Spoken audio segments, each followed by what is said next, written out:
আসসালামু আলাইকুম বন্ধুরা, শুভ দুপুর। কেমন আছেন আপনারা? আশা করি ভালো আছেন। আল্লাহর রহমতে আমিও ভালো আছি। তো আজকে আমি দুপুরে ঢেলা মাছ দিয়ে পটল রান্না করলাম, তো সেটাই আপনাদেরকে শেয়ার করতেছি। আশা করি আপনাদের ভালো লাগবে। তো আমি প্রথমে মাছটা ভালো করে ধুয়ে নিয়েছি, তারপরে ওর মধ্যে হালকা লবণ, হলুদ আর মরিচের গুঁড়ো দিয়ে মাছটা মেখে নেব। তারপরে আমি কড়াই তেল দিছি, দিয়ে মাছটা ভালো করে ভেজে নেব।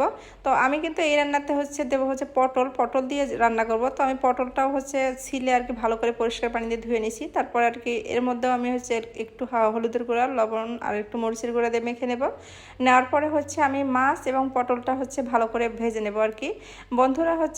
সাগরের মাছ কিন্তু আগে আমি খেতাম না, তো এখন খাই, কারণ সাগরের মাছে কিন্তু অনেক আয়রন থাকে। তো আমাদের সবার শরীরের জন্য আসলে ভালো খাওয়া উচিত। এই মাছটা একটু কাটা বেশি কিন্তু মাছটা একটু কড়া করে ভেজে নেবেন তো সেক্ষেত্রে মাছটা খেতে ভালো লাগবে। তো বন্ধুরা এটা কিন্তু ঝটপট রান্না করা যায়, খুব অল্প সময় রান্না করা যায়। তো প্রথমে আমি মাছটা ভেজে নিলাম, তারপরে ওই তেলে আমি পটলটা ভালো করে ভেজে নেব। ভেজে নেওয়ার পরে উঠে ওই তেলটা দিয়ে এই রান্নাটা করার চেষ্টা করবেন। কিন্তু মাছ ভাজার যে তেলটা থাকে ওই তেলটা দিয়েই তরকারি রান্না করার চেষ্টা করবেন, খাবারের স্বাদটা একটু ভালো হবে। তো সেক্ষেত্রে আমি প্রথমে কড়াইয়ে তেল দিছি, দেওয়ার পরে এখানে আমি পেঁয়াজ, রসুন আর জিরে একসাথে বেটে রাখছিলাম, সেটা দিলাম। দেওয়ার পরে আমি একটু হলুদের গুঁড়া, লবণ আর মরিচের গুঁড়া এখানে দেব, দিয়ে মশলাটা ভালো করে কষাই নেব। তো বন্ধুরা প্রথমে যখন কড়াইয়ে তেল দেবেন, দিয়ে মশলা দেওয়ার পরে পানি দিবেন না। তো প্রথমে মশলাটা তেল আর তেলের মধ্যেই কষানোর চেষ্টা করবেন।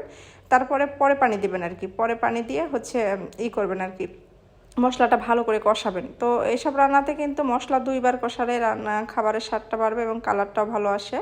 তো আমি মশলাটা ভালো করে কষায় নেব নিয়ে ঝোল দেবো ঝোলটা আপনার পরিমাণ মতো দেবেন, কেন যেহেতু মাছটা ভাজা আছে এবং পটলটাও ভাজা আছে, বেশি সময় লাগবে না রান্না করতে। সেক্ষেত্রে আপনি ঝোলটা আপনি পরিমাণ মতো দেবেন তো এসব রান্না কিন্তু বন্ধুরা অল্প সময়ে হয়। যে দেখা গেছে যে আপনার পটল যদি ছেলা থাকে এবং মাছটা যেহেতু ফ্রিজে কাটাই ছিল, তো খুব কম সময়ে রান্না করা যায়, আধা ঘন্টার মধ্যে রান্নাটা হয়ে যাবে।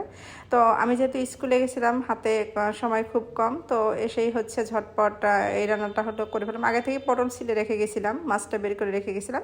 তো এই জন্য এসে ভাত হয়ে গেছে আমার, তো ঝটপট এই রান্নাটা করে ফেললাম তো আপনাদের বাসায় যদি ঢেলা মাছ বা পটল থাকে, তো অবশ্যই এই রান্নাটা একবার করবেন। যারা খাইছেন তারা তো অবশ্যই বলবেন যে স্বাদটা কিন্তু অনেক মজা তো আমি দেখেন এখানে পানি ফুটে আসছে, তারপরে আমি মাছটা দিলাম, আর তার উপরে পটলটা দিলাম, দিয়ে ঢেকে এখন এটা আমি মাখা মাখা হওয়া পর্যন্ত রান্না করব।